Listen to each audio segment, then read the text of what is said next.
ഞാൻ ഈ അടുത്ത കാലത്ത് യൂട്യൂബിൽ റെക്കമെൻഡേഷൻസിൽ എനിക്ക് അടുത്ത കാലത്ത് വന്നിട്ടുള്ള കുറേ വീഡിയോസ് ഉണ്ട്. അതിൽ പ്രധാനപ്പെട്ട കുറച്ച് ആൾക്കാരുടെ വീഡിയോസ് ആണ് ഈ ആരിഫ് ഹുസൈൻ, അതുപോലെ തന്നെ ലിയാഖത്ത് അലി, അതുപോലെ തന്നെ രവിചന്ദ്രൻ തുടങ്ങിയ ആൾക്കാരുടെ വീഡിയോസ്. അതെൻ്റെ ന്യൂസ് ഫീഡിലൊക്കെ എപ്പോഴും വന്ന് കിടക്കാറുണ്ട്. എനിക്ക് തോന്നുന്നു ആരിഫ് ഹുസൈൻ്റെ കുറച്ച് വീഡിയോസ് ഭയങ്കര ട്രെൻഡിങ് ലിസ്റ്റിൽ വന്ന് കിടക്കുന്നുണ്ടായിരുന്നു. അപ്പോൾ ഞാനിതെല്ലാം കണ്ടു നോക്കിയ സമയത്ത് അതിൽ കോയ കോളിംഗ് എന്ന് പറയുന്നൊരു പരിപാടിക്ക് വളരെയധികം വ്യൂസ് ഉള്ളതായിട്ട് ഞാൻ കണ്ടിട്ടുണ്ട്. അതുപോലെ തന്നെ അതിലേക്ക് വിളിക്കുന്ന ആൾക്കാരുടെ ആയിട്ടുള്ള കോൺവെർസേഷനൊക്കെ ഭയങ്കര രസകരമായിട്ട് എനിക്ക് തോന്നിയിട്ടുണ്ട്. അപ്പം ഈ മൂന്നാൾക്കാർ മുന്നോട്ട് വെക്കുന്ന ആശയം എന്ന് പറയുന്നൊരു നിരീശ്വരവാദപരമായ പല ആശയങ്ങളാണ് അവർ മുന്നോട്ട് വയ്ക്കുന്നത്. അത് അവരുടെ പേഴ്സണൽ ഇൻട്രസ്റ്റ് ആണ്. അതുപോലെ തന്നെ ഈ മൂന്നാൾക്കാരും ഈ മതം എന്നത് ഒരു തീവ്രമായ ചിന്താഗതിയിൽ നിന്ന് അത് തലയ്ക്ക് പിടിച്ച ആൾക്കാരെ കുറേ കളിയാക്കുകയും അതിൽ നിന്ന് പുറത്തു കൊണ്ടുവരാൻ ശ്രമിക്കുകയും കുട്ടികളിലേക്ക് മതം ഇഞ്ചെക്റ്റ് ചെയ്യുന്ന കാര്യങ്ങളിൽ നിന്നൊക്കെ അവരെ പുറത്തു കൊണ്ടുവരാൻ ശ്രമിക്കുന്ന തരത്തിലുള്ള വീഡിയോകളാണ് ഞാൻ അവരുടെ ചാനലിൽ കൂടുതലായിട്ടും കണ്ടിട്ടുള്ളത്. പക്ഷെ മൂന്ന് പേരും അവർ പറയുന്ന കാര്യങ്ങളെപ്പറ്റി വ്യക്തമായിട്ടൊരു പഠനമൊക്കെ നടത്തിയ ശേഷമാണ് അത് വന്ന് സംസാരിക്കുന്നത്.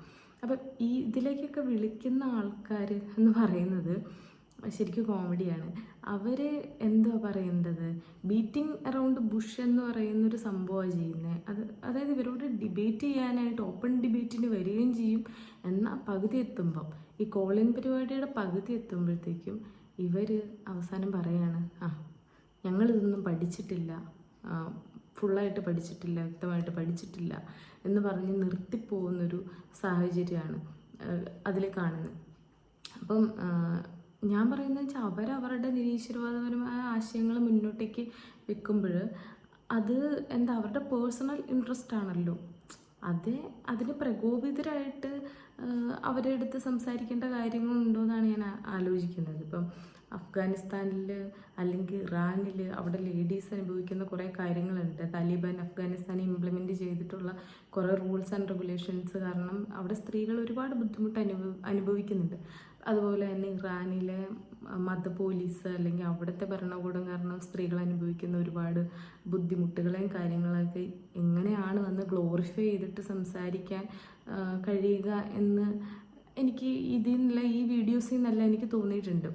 അപ്പോൾ നമ്മൾ എന്തിലെങ്കിലും വിശ്വസിക്കുന്നുണ്ട് എങ്കിൽ മറ്റുള്ളവർക്ക് അത് വിശ്വസിക്കാതിരിക്കാനും അവകാശമുണ്ട് അല്ലേ?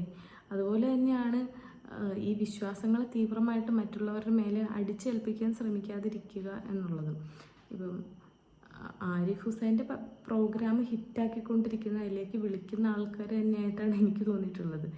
എന്തിനാണ് ഈ മറ്റുള്ള രാജ്യങ്ങളിൽ നടക്കുന്ന ഇതുപോലെയുള്ള മനുഷ്യത്വരഹിതമായ കാര്യങ്ങളുടെ ഒരുപാട് ഗ്ലോറിഫൈ ചെയ്ത് അല്ലെങ്കിൽ കുറേ